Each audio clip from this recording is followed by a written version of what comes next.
This year, survival horror fans have a ton to look forward to, and that's why today GameRanks brings you the top 15 survival horror games of 2016. Number 15, The Hum Abductions is a story-driven game that's being billed as a prequel to the Hum game and the Alien Invasion Simulator, both of which make up a sci-fi universe called the Hum universe. The Hum Abductions looks like an utterly creepy look into the life of Holly Sanders, who's been living a hard life since her husband's vanishing several months ago. Apparently there's some sort of terrifying revelation, and I'm in. I'm sold. Like, the graphics in this game have such a creepy look to them that it's hard for me to believe that this could be anything other than a really good game. Number 14, Friday the 13th, the game. Now, normally when you add the game to a movie title, it's bad, but actually this looks pretty sweet. So what it is a third-person asymmetrical multiplayer game, and you have either the option of playing as Jason Voorhees or as a camper. As a camper, it's more of a survival horror experience, whereas when you play as Jason Voorhees, it's kind of a hunting experience. The asymmetrical element is that it's a 1 versus 7 multiplayer mode where you have to essentially either figure out how to not die or figure out how to kill. It's perhaps one of the more interesting movie to games that I've heard of, and the cool thing is that it's obviously done with the fans in mind rather than as a cash-in, because there's no movie coming out right now. Number 13, Dollhouse is a noir-style game where a detective by the name of Marie is trying to unravel her past. The idea is that she slowly discovers that she may not actually be right about who she is, and the narrative itself adapts to the player's decisions on what memories remain valid. The intention of the game is stated as to use suspense over jump scares, so that makes me very happy, as jump scares are very effective when you use them sometimes. However, no one is using them sometimes, so to hear that, very reassuring.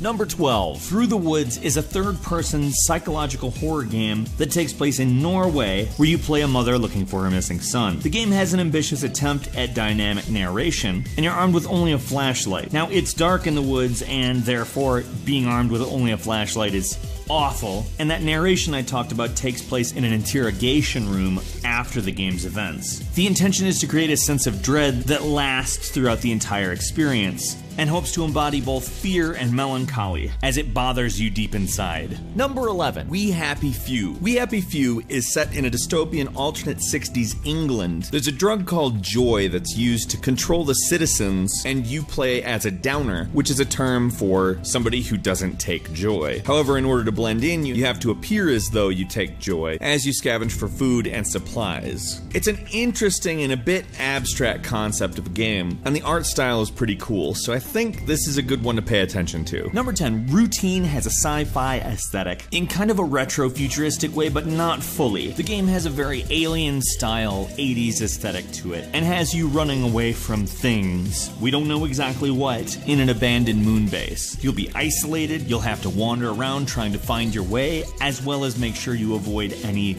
hostile interactions. It kind of reminds me of Alien Isolation in a few ways, but if anything, maybe a bit more scary on account we haven't really been shown what we're running from, just that it sounds horrible. And maybe not even what's lurking in the shadows that sounds horrible, but just the atmosphere itself. It's tense. Number 9, Kudoku is a 2D survival horror game that aims to create an aesthetic that combines Lovecraft with traditional Japanese folklore. The game's developers cite Siren as an influence, so if you remember that, you might have some idea as to what you're in for. This is perhaps one of the more unique titles on the list, so I would keep an eye out for it. Number 8, Pamela is a sci-fi open-world survival horror game that is also intended to play like an open-world sandbox. The game deals with the pursuit of perfection and the cost it has to everybody who lies in wake. It takes place in a utopian city, and the population is infected with a disease that disfigures them and makes them aggressive. Now, Pamela is highly anticipated and took only 48 hours to reach number 1 on Steam Greenlight when it was put up. Number 7, Overkill's The Walking Dead is a first-person shooter set in the Walking Dead universe made by the creators of Payday, and that there should tell you just about everything that you truly need to know to understand what's going on, because it's supposedly going to be a lot like Payday, except for a Walking Dead game. But for those that don't know, Payday incorporates elements of role-playing and stealth into a first-person shooting experience, and being it's The Walking Dead, it's obviously a survival horror game. There's also going to be a VR element to it, but there's not a lot of information information on that. Payday's a pretty sweet game, and frankly, that makes me very excited for them making a Walking Dead shooter, because there isn't a Walking Dead shooter, and well, it's overdue. That's the best way to put it. Number 6, Perception is one scary looking game because you play a blind person, and the way that they visually represent that to you, who can see, at least I assume, the game uses echolocation, which is kind of like how Daredevil sees, and kind of functions as the scariest possible version of Marco Polo. Because you're using echolocation, the art style is very different from that of other things that you've seen, and you really only see outlines of things, and honestly, that already makes it kind of scary looking anyway, and to be honest, I'm not looking forward to cleaning up my pants after I crap them.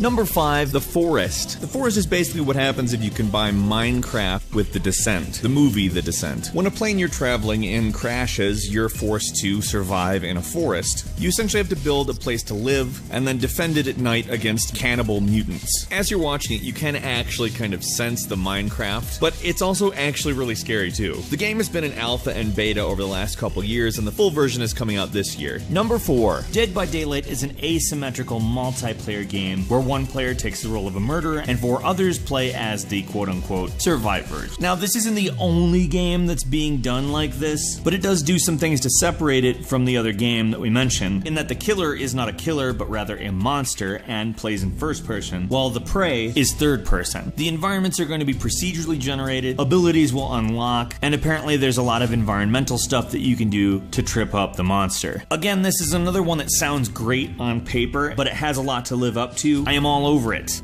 Number 3, Resident Evil 0 HD, a prequel of the original Resident Evil, which was made just after their first remaster of the original Resident Evil, really moves into HD very well. It's already out, so if you're wanting to play it, now's a good time to go do that. It's pretty much a quintessential Resident Evil classic style game, and if you're among the people just absolutely waiting for a Resident Evil 2 HD remake, this will scratch that itch, at least for a while. Number 2, Allison Road is basically the spiritual successor to PT, or the Silent Hill playable trailer. Now, everybody was really disappointed when that got canceled, including a lot of game devs. Currently, the most promising game to fill the shoes of Silent Hills, at least I think, is Allison Road. Now, they've pretty much nailed the type of dead silence scariness that Silent Hills has, but I would even say that they went a step further in making a mystery that is a little bit more involved. I'm really looking forward to this game. And number 1, Outlast 2. Obviously, the sequel to Outlast 1, Outlast 2 retains a lot of the same elements, but we don't really know a lot about the story. It will be taking place in the same universe as the first Outlast, but they haven't made any announcements as to whether it's going to retain exactly the same gameplay, completely foregoing combat, and making it a run-and-hide style game. The developers did a bunch of research into the Jonestown Massacre, so I have a feeling that's probably going to give you a clue as to what the story is.